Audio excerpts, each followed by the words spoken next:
Hey, old man. Old man, what what's going on, Patagonia? Yeah, for our YouTube watchers, I'm wearing a ball. It was in the bargain bin. I got a ball cap. I usually wear a raised cap, but I just happen to have this one on because I like it. It's comfortable. But yeah, I called you an old man because one, you are, and two, we're dealing with the subject matter today. No offense to anyone who's older, but church members are getting a lot older. So we're going to talk about statistics and what that means for churches going forward. I'm sorry, what'd you say? Yeah, you can't. I got my earphones on. Let me turn on my earphone. Your hearing aids. Oh man, and you know what? I may have to get hearing aids before you do, just because my hearing isn't all that great either. I'm about to enter into that stage of being an old man. So Don't say that. Do you know what that does to me? It goes from old to decrepit. Good gravy train. Well, I don't want to offend too many of our listeners with this introduction, but the churches are getting older. Many churches are aging. The question is, how much? Is there this generational crisis? These are some questions we'll answer on this episode. But before we do, I certainly want to talk about our sponsor, Tyndale. Tyndale has been an incredible partner. And if you like historical biographies, you'll love what is certainly the most important biography in history, the biography of Jesus. Now, this sounds really interesting. This is now available in a captivating new book from Tyndale called God with Us. It's the account of Jesus' life, his teachings, and deeds told entirely in the words of the four Gospels, woven together into a chronological narrative. That is such a simple idea. Yeah, but Tyndale is so creative. They take simple and then give it to all of us. I love what they do. Well, these are the best ideas where people go, well, yeah, that makes sense, but no one's ever done it before. It's new. So this is really like nothing you've ever read, even if you know the Bible well. This is a book that you want to pick up. So again, it's called God with Us, the biography of Jesus. Book is available for purchase on Tyndale's website. We will put a link in the show notes. Go get it. God with Us, the biography of Jesus. That's a fascinating book. You might be able to take that book and turn it into a sermon series. All right, I got a question about that book, Sam. Okay. Who gets the royalties? The New Living Translation. I don't know. It's the biographies. Jesus in his own words. I mean, where do you send the check? So again, the name of the book is God with Us, the biography of Jesus. I don't know who gets the royalties at all. I do know that Tyndale is an incredible publisher and a great partner of ours. So it will be worth your while to get it, whoever ends up getting those royalties. Wow. Okay. You know, I would wonder about that. I also want to mention before we get into our content, stay tuned, listeners and viewers, you YouTubers, stay tuned because we're going to be announcing 5 major scholarships to Church Answers University. Total value is going to be $3,500. It's a big value. Church Answers University is growing beyond all kinds of expectations. We know we want to tell you the why behind it, and then we're going to be offering some scholarships, 50% scholarships, and you need to stand by because it'll be a very short-term offer this episode and one more. So, Sam, I'm just giving any of our listeners a heads up that 5 will be available. Grab it quickly. So let's get into the content. Those will go quickly, so stay tuned. You'll want that information because this is a high demand item and we're going to help get it to you. All right, so is the median age of a church member higher or lower than in the past? What do you think? It must be higher because the title of the episode is Church Members Are Getting Much Older. Did I get it right? You did. Good. You are older, so I want to set you up for success with some of these questions here. Softballs are welcome. So the U.S. population has a median age of about 39. 39 years old is the median. Most denominations have a median age of congregants somewhere between 50 and 60 years old. That's huge. Yeah, most to look at it this way, most churches are 50% older than their communities. Well, this pretends a lot of possibilities and a lot of challenges, Sam, and I guess we're going to get into those. Yeah, from our own research, and we've been doing this longitudinal research for quite some time, really since 1996, we found that currently over half, 54% of active adult church members are 60 years or older. So, and by the way, Sam talks about longitudinal research as if you know exactly what that is, and we've mentioned it on more than one occasion. Longitudinal research is research over time, and this began in 1996 with what was then a church health survey, became a church health report, and now it's called Know Your Church, and it is tens of thousands of pieces of data, and it is good stuff. I mean, you're not going to get this kind of data from anywhere else about what is taking place with the church over the long term. So exactly right, Sam. This is alarming and at the same time presents some pretty good challenges for us. Yeah, and I want to kind of just throw out a caveat just in case. I mean, we joke about age, Dad, and you do that, but there's nothing wrong with being an older church member. I have Thank you. some incredible elderly people in my church. We actually had a good group that just joined, and without giving out their names, because I don't know that they want their names out there. This couple that just joined our church at the time of this recording last Sunday have kind of lived this life of adventure. And, you would look at them and you wouldn't assume much of them. They're very unassuming people. But then you hear their story and you're like, oh my goodness, you guys have literally been to the ends of the earth and back. I want to hear more about what you've done in your life. So being older means typically being wiser, bringing in life experience. And I've been there, done that kind of attitude. So just because somebody's older, that doesn't mean anything. And we have written and talked extensively about ageism in the church and how, you get past 55 and a lot of churches, it's kind of a thing that, either they push you out or they won't hire you. So I just want to make clear that we are supportive of older pastors and older church members. Thank you. We appreciate it, Sam. But there is a problem. There's a problem. Let's think about this. Let's assume that the average age in your church is 60 and the community age is roughly 40. That's very typical. That means there is an automatic generation gap between church and community. And it means that if you, it's an experiment that we often do, if you step outside your worship center and look at the community and you look around who may be out in the yard and maybe you can see them visibly, and then you look back into the worship center where people are beginning to exit the worship service, what you probably see is a much older population on the inside than on the outside. And Sam, this generational gap that exists reflects itself in so many ways. Usually you hear about worship service and worship wars. You hear about programs. You hear about building preferences too. We want this for our building. We quite often hear of these things. And then you hear about giving and the different philosophies of giving. We quite often talk to our friends at Church Growth Services.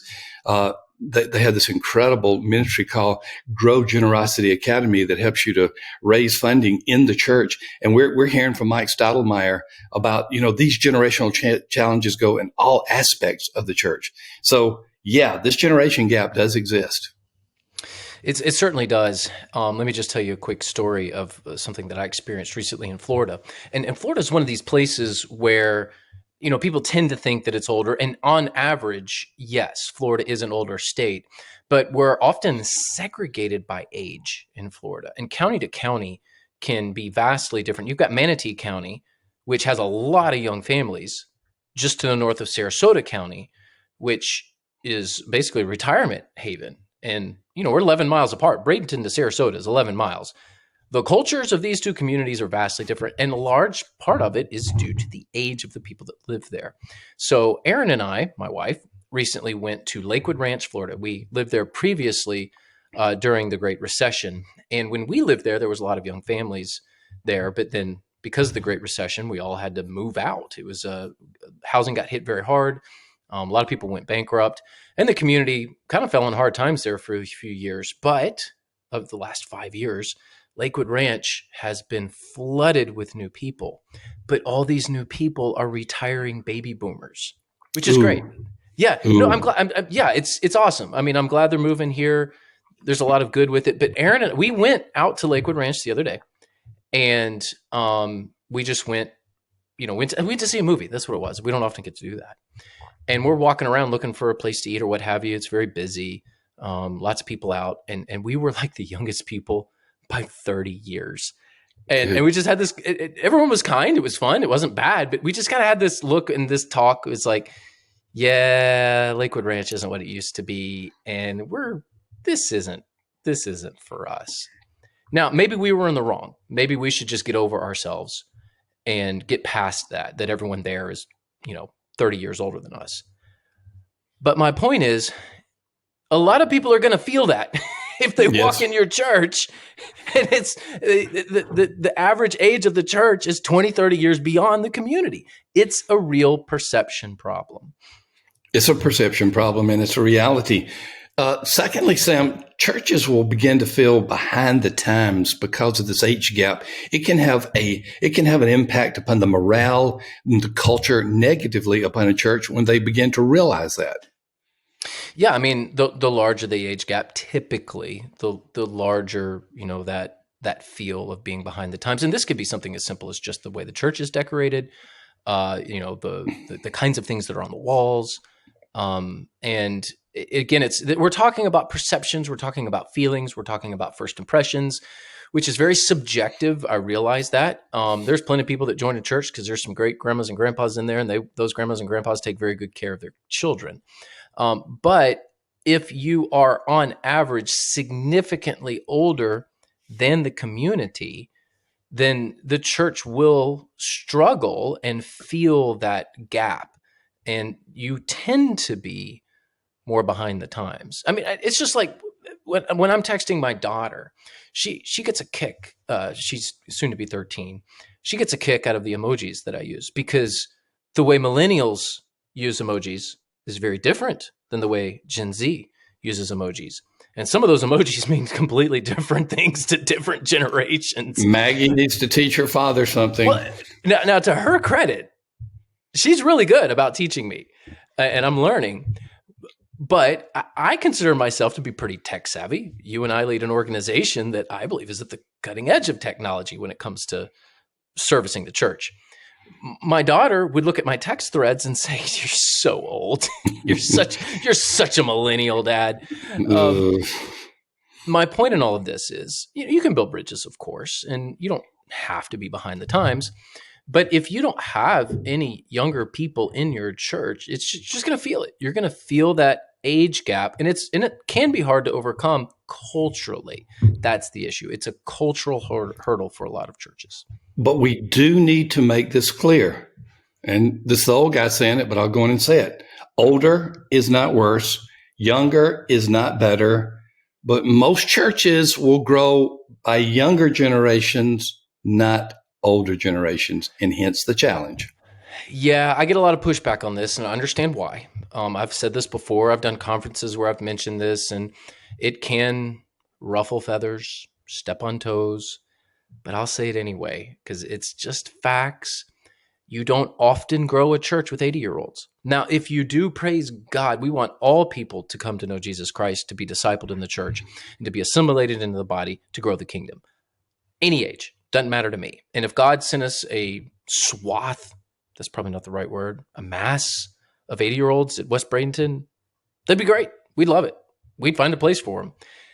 Generally speaking, though, most churches, when they grow with younger generations, not older generations. You've got young families coming back in. You've got biological growth. Typically not a whole lot of biological growth occurring with your 80-year-old couples. So most of church growth will occur in that age range of 0 to 30, 35. And I'm kind of getting out of that myself at 43 years old now. Do you know this podcast is beginning to depress me as you talk about you're getting out of certain young age groups? Well, I mean, I'm just trying to think of the implications of me. I know it shouldn't be about me. but it's wild. Think about I it. am embracing my middle age and loving my midlife crisis. So thank you. I'm right where I need to be. I've got to figure out what that crisis is. Oh, you could talk to Erin about watches and shoes. I'm kind of into both of those things, and she could easily point out where my midlife crisis is right now in my closet and in my drawer. So there you go. Watches and shoes is kind of my thing. Yeah, I mean, you said it. Older is not worse. Younger is not better. You want to be the church for all ages, of course. And multi-generational churches are wonderful. I'd say that's ideal. But multi-generational also implies a bell curve that represents your community, and most of the time you're going to grow with younger generations.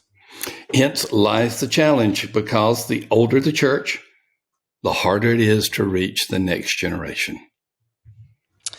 Yes. If you think about the church 100 years ago, you had 2, maybe 3 generations in there, because the average lifespan was like 45, 50 years old.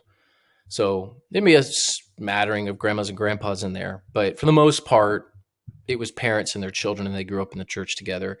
And that was about it. And now you can have 5, sometimes 6 generations. You're close at your church, aren't you? We are. Yeah. I mean, we've got a great mix of people. It's a really healthy multi-generational church, but 35% of our church is under 18 as well. So our growth mode is with younger people. Now we're hoping they grow old in our church. Of course, we hope they stick around and, for the next 80 years are a very fruitful part of the body. But it's harder. I mean, when you're in your 80s, it's just harder. Talk to them. I mean, you talk to people in my church, they'll tell you, our 80-year-olds would say, yeah, please go reach the next generation. We're glad to help, but we can only do so much. You just reach a life stage where things just get harder on you. And so if you are a church of all older people, even if you're willing, and even if you're saying, I will do whatever it takes, it is harder. It's harder to reach the next generation. Well, your church is really a case study, Sam, though. The median age of your church went down, 20 years in 3 years? Help me with your exact numbers. It's about 25 years, 20 to 25. I mean, it depends on, it's hard to count that, but, hard to measure. But yeah, between 20 and 25 years over the course of about a 5-year time span. Wow. But we did have an exodus of people that helped brought that down. So yeah, and let's be real about what happened. Yeah, there was an exodus, and some of that exodus was related to what may have been perceived to be generational problems. But the people, the senior adults, my people that are at your church are some of the best senior adults that I have ever been around. I mean, they are absolutely incredible. Shout out to Miss Margaret, because she's listening to this. All right. Hey, Margaret. She's the best. She's my favorite. And her and Pat and a few others are just amazing people of God. And Margaret's in her mid-80s, and she still goes on international mission trips. Yep. So she's proof that, yes, you can do this. And she still rocks those babies. She still serves in the student ministry. Like we said earlier, older is not worse, younger is not better. We've got to give you reality when you're talking about the age of the church. And the idea that the median age of congregants is 50 to 60 in most denominations, pushing 60 for most denominations. And the median age of the U.S. is 39. It just means we're not reaching the people we're supposed to reach. I mean, that's just the fact. We're not reaching the next generation the way that we should. There is a lesson in your church and these first 4 points. And the lesson is this: it can be done. People who might be listening to this podcast say, okay, you're giving us so much stats. We're old. We're not going to reach anybody. Hey, we got to get younger. What do we do? Well, I'll say this. In your church, my church too, and our church, the senior adults embrace the change. Those who stay behind, they embrace the change. And they said, we want to be a part of the solution. We don't want to be an impediment to the solution. So we could give a lot of details of what that means, but those who stayed and those who are there are just, I talked to one of your church members 3 weeks ago from this podcast, Sam, and he told me, he said, it was tough getting through what we went through, but as older adults all know, we realize it was worth it because now we are reaching the next generation. They did it. They were willing to do so. And so it can be done. So the solution is simple. Just go get a younger pastor. No, that's the fifth point here. If you're looking at the show notes, a younger pastor is not the silver bullet. Don't think for a moment that if we just go hire somebody in the 20s or 30s age range, that it's going to work for us. No. How many times do we hear that, Sam? Churches on the precipice of death. Churches declining rapidly. We're going to go get us a younger pastor. We'll pay him to do the work. All the time. And what you alluded to earlier was the real solution. It's a willingness by the people to do whatever it takes to reach the next generation. And that's going to vary by community. So it is kind of hard for us to just give a list of things, a checklist of things. But if there is one at the top of the list, it's, are your people willing? Are your older people willing to do whatever it takes to reach the next generation? Hiring a younger pastor in a church full of malcontents, that's just a recipe for, you're just lighting a fuse, that to dynamite. That's all you're doing. So a lot of times these younger pastors go into these churches, think that they can change the church. Church is not willing to change. Dynamite gets lit, things blow up, and then they leave. And how many times have we heard that? That's a cliche. It happens so often it's become a cliche. If you hear a church say that we're going to get a younger pastor to reach people, we're able to predict what the outcome will be without any significant change. Yeah. Yes, exactly. We already know what road, you're going. And by the way, if you're listening to this and you are a younger pastor, and that is the reason that the church is hiring you, run. I'm not going to be the Holy Spirit. Yeah, right. I'm not going to be the Holy Spirit. I'm not going to be the Holy Spirit, but I'm going to ask the Holy Spirit to speak to me. Run, Forrest, run. Yeah. I mean, you're jumping into a world of hurt, and maybe you are the person that can figure it out. I've had to be that person before, and there may be other reasons why you're going to that church, and maybe that God really has called you there, but you just got to be ready. It probably isn't going to be pretty. I love these generational conversations, Sam. And our next podcast next week, if you're listening to it on the day of release, we're going to be talking about the millennials. I won't get into the title of that, but basically we're going from boomers and builders to millennials and Gen Z and Gen X, and we're all over the place. But this one's going to be about millennials. Hey, you ready for me to talk about Church Answers University? I didn't want to preempt anything else you had to say about the content. No, I'll just say Josh King and I did a whole episode on Gen X at EST, my other podcast. Very good. Before you Gen Xers are like, you have completely left us out, go to EST podcast. You can find it at Church Answers. We've done a whole episode on you guys. Okay. Yep. We do not want to disregard Gen X. So here's the offer, folks. We have had incredible blessings with Church Answers University. We now have 50 students in Uganda. We now have, I don't know the exact number, but a number in the women's discipleship certification.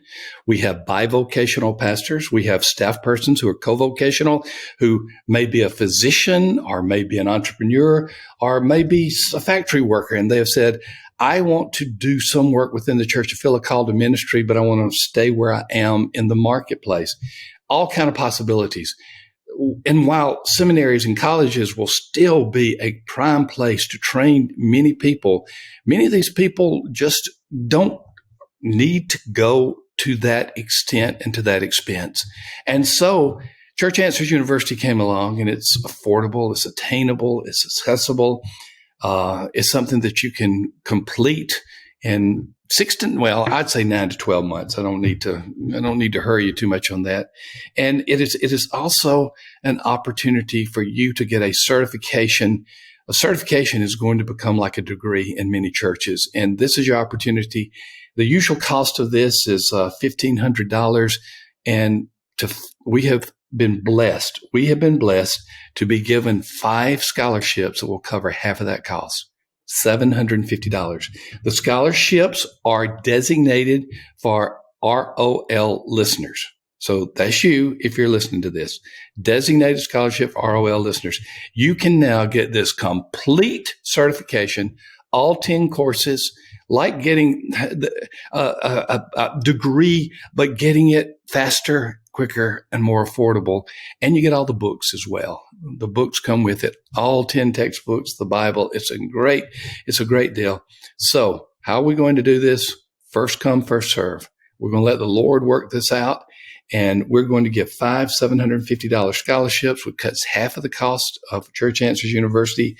And you just simply have to send an email, matt@churchanswers.com. He's our dean at Church Answers University. He'll take it from there. Just say, I want that scholarship.